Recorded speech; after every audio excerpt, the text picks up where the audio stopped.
Zantan? Shengupari haru.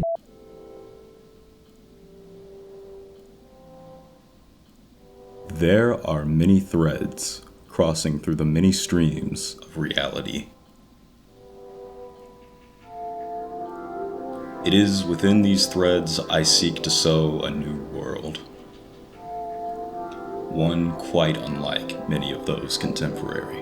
Freak. Behold, 'tis slowly glowing and dimming. I wish to grow near to pet the creature, yet my fellows have held me back with all their might. Shame. Aha! I assigned her the task of recording the larger abnormalities to prevent similar occurrences, such as the one with the chicken. Yet, unexpected incidents seem to occur. Dranky is a wonderful exploration of identity, gender, and self-worth, cut tragically short by the death of its little-known author, Kentaro Miura.